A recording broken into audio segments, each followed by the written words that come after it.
আসসালামু আলাইকুম। রাখি কিচেনের পক্ষ থেকে আপনাদেরকে জানাই আন্তরিক শুভেচ্ছা এবং অভিনন্দন। আজ আমি আপনাদের সাথে বাজারে প্রচুর পরিমাণে জলপাই এসেছে, তাই একটা জলপাই আচারের রেসিপি শেয়ার করলাম। এই জলপাইয়ের আচারটা টক ঝাল মিষ্টি। এই আচারটা খেতে অনেক দারুণ মজা হয়। এটা খিচুড়ি এবং ভাত মাংসের সাথে আচারটা খেতে দারুণ লাগে। তাই আজকে আমি আপনাদের সাথে আচারের রেসিপিটা শেয়ার করেছি। বন্ধুরা, এখানে আমি 1 কেজি জলপাই নিয়ে এসেছি। আমি আজকে আপনাদেরকে জলপাইয়ের আচার বানিয়ে দেখাবো। টক ঝাল মিষ্টি জলপাইয়ের আচার। বাজারে এখন প্রচুর পরিমাণে জলপাই আসছে। এই সিজনে জলপাইয়ের আচার দিয়ে রাখলে সারা বছর আপনারা সংরক্ষণ করে খেতে পারবেন। এখানে আমি জলপাইটাকে ভালো করে ধুয়ে শুকিয়ে নিয়েছি। এই যে দেখেন, এক ফোঁটা পানিও নেই জলপাইতে। এ পর্যায়ে এগুলাকে আমি দায়ের সাহায্যে কেটে নিব। বন্ধুরা, জলপাইটাকে আমি এইভাবে কেটে নিয়েছি। এই যে দেখতেই পাচ্ছেন, এইভাবে প্রত্যেকটা জলপাইকে কেটে নিয়ে আপনাদেরকে দেখাচ্ছি। দেখেন বন্ধুরা, আমি এই যে প্রত্যেকটা জলপাইকে এভাবে কেটে নিয়েছি। এখন এই পর্যায়ে রেখে দিব। এখন চলে যাব মশলা কাজে, পরবর্তী প্রিপারেশনে। দেখেন বন্ধুরা, এই আচারটা বানাতে আমি এখানে নিয়েছি 5 ফোড়ন, নিয়েছি মিষ্টি জিরা, নিয়েছি তেজপাতা আর কয়েকটা শুকনো মরিচ, আর আমি আদা রসুন সরিষা আগেই ব্লেন্ডার করে রেখেছি। এ পর্যায়ে এগুলাকে আমি খোলাতে একটু টেলে তারপরে ব্লেন্ড করে নিব। দেখেন বন্ধুরা, চুলাতে আমি একটা কড়াই বসিয়েছি। কড়াইতে এখানে আমি আগে দিয়ে দিব শুকনো মরিচ, দিয়ে এটাকে আগে একটু টেলে নিচ্ছি, কারণ শুকনো মরিচটা কালো হতে একটু সময় লাগবে। এই জন্য শুকনো মরিচটা আমি একটু টেলে নিয়েছি। এ পর্যায়ে এখানে বাকি সব মশলাগুলো দিয়ে দিচ্ছি, দিয়ে এটাকে একটু হালকা করে টেলে নেব।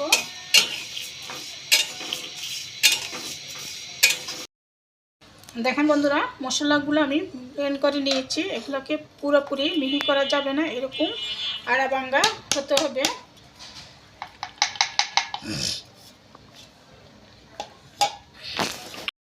লাগবে সরিষার তেল, আর লাগবে ভিনেগার।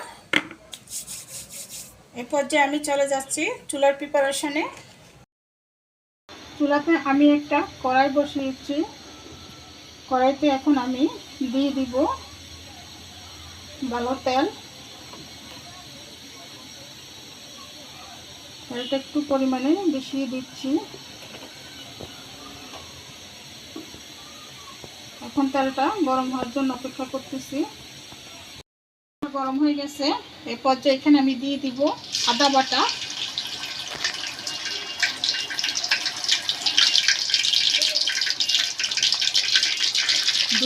টেবিল চামচে, আর দিয়ে দিচ্ছি রসুন বাটা টেবিল চামচে 1 চামচ,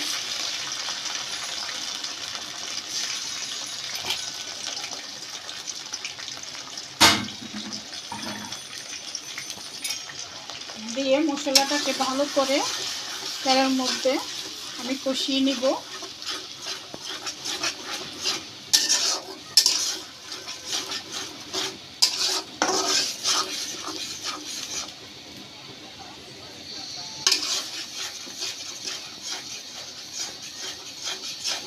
আমি তেলের মধ্যে আদা রসুনটা দিয়ে ভালো করে কষিয়ে নিয়েছি। এই পর্যায়ে দিয়ে দিব সরিষা বাটা, সাদা সরিষা বাটা আমি দিয়ে দিচ্ছি।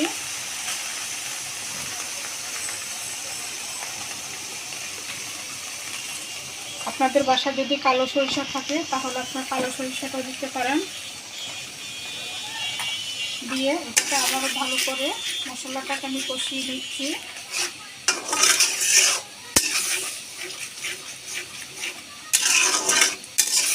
আমি আজকে আপনাদেরকে যে আচারটা বানিয়ে দেখাবো, এটা আপনারা খিচুড়ির সাথে, ডাল দিয়ে ভাতের সাথে খেতে পারেন।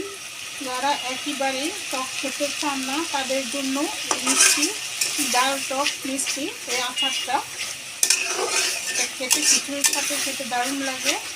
এবং বাচ্চারা এটা খুবই পছন্দ করে আচারটাকে। সরিষা, আদা বাটা, রসুন বাটা সব কিছু ভালো করে কষিয়ে নিয়েছি। এর পর্যায়ে এখানে দিয়ে দিব হলুদের গুঁড়া ছোটো চামচের 2 চামচ,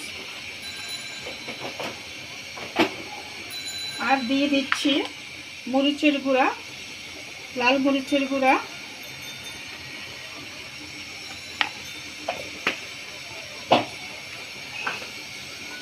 আর দিয়ে দিব ধনে জিরার গুঁড়া,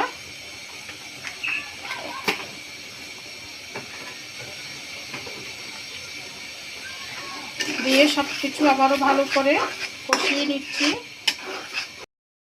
কষিয়ে নিয়েছি। এই পর্যায়ে এখানে আগে থেকে কেটে রাখা জলপাইগুলা দিয়ে দিচ্ছি।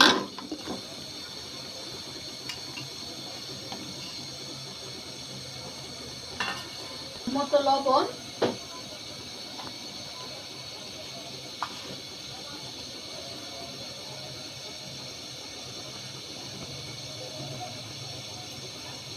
আবারও মিশিয়ে নিব।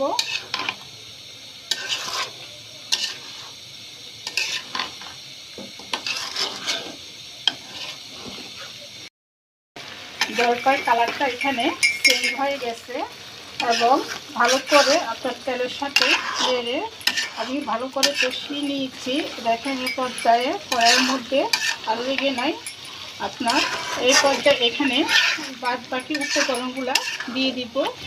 এখানে আমি যে মশলাটা গুঁড়া করে রেখেছি দিয়ে দিলাম। সব মশলা দিয়ে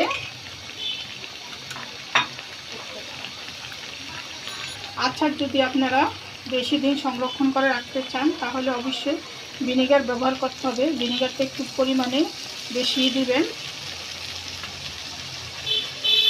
এখন আমি ভিনেগার দিয়ে দিয়েছি প্রায় মেজারমেন্ট কাপে 1 কাপের মতো।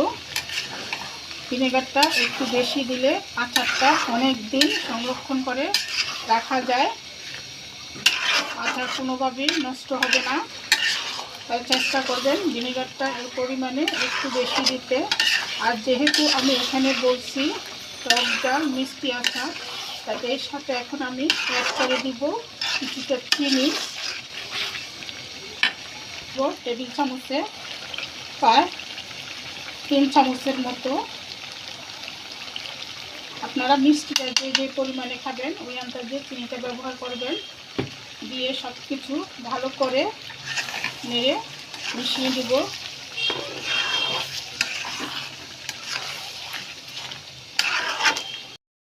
আমার আচারটা একবারে ভালোভাবে করা হয়ে গেছে। দেখেন আমার আচারের কালারটা কতটা সুন্দর হয়েছে, এই যে দেখতে পাচ্ছেন। এইভাবে আপনারা যদি চুলায় আচারটা দেন তাহলে দেখা যায় এই আচারটা রোদে দেওয়ার কোনো ঝামেলা থাকে না। এটা অনেক দিন পর্যন্ত প্রায় 1 বছর পর্যন্ত আপনারা সংরক্ষণ করে খেতে পারবেন। এই আচারটা খিচুড়ির সাথে মাংসের সাথে খুব টেস্ট লাগে খেতে। তাই আমি আজকে আচারের রেসিপিটা আপনাদের সাথে শেয়ার করলাম। এখন বাজারে প্রচুর পরিমাণে জলপাই আসছে। এই সিজনে আচার দিয়ে রেখে দিলে আপনারা পুরো বছর খেতে পারেন। দেখতে পাচ্ছেন বন্ধুরা, এই যে এই পর্যায়ে আমি চুলাটাকে বন্ধ করে দিব। বন্ধুরা, আমি যে আচারটা দিয়েছি আচারটা পুরোপুরিভাবে ঠান্ডা হয়ে গিয়েছে। এই পর্যায়ে আমি একটা কাচের বয়মের ভিতরে আচারটা নিয়ে নিব। এই কাচের বয়মটাকে আমি ভালো করে ধুয়ে শুকিয়ে নিয়েছি। দেখতে পাচ্ছেন এরকম ভালো করে ধুয়ে শুকিয়ে নিয়ে কাচের বয়মের মধ্যে রাখলে আচার অনেক দিন পর্যন্ত থাকে। এখন বন্ধুরা আচারটা কাচের বয়মের ভিতরে পুরে নিয়েছি এবং আচারের কালারটা দেখতে কতটা সুন্দর হয়েছে, একেবারেই আকর্ষণীয় হয়েছে, খুবই লোভনীয় হয়েছে। আচারটা দেখলে খেতে ইচ্ছে হবে। এইভাবে আপনারা আচার করে রেখে দিলে খিচুড়ি এবং আপনার যে কোনো মাংসের সাথে এই জলপের আচারটা খেতে পারেন। এটা অনেক সময় বাচ্চারা শখ করে খালি এই আচারটা খাওয়া যায়। তাই আজকে আমি আপনাদের সাথে জলপাই সিজনে আচারের রেসিপিটা শেয়ার করলাম। আশা করি আপনাদের সবার ভালো লাগবে। যদি ভালো লেগে থাকে তাহলে অবশ্যই লাইক শেয়ার কমেন্ট করবেন। প্লিজ প্লিজ প্লিজ আমার চ্যানেলটাকে সাবস্ক্রাইব করুন। এই বলে আমি বিদায় নিলাম। আপনারা সবাই ভালো থাকবেন, সুস্থ থাকবেন। আল্লাহ হাফেজ।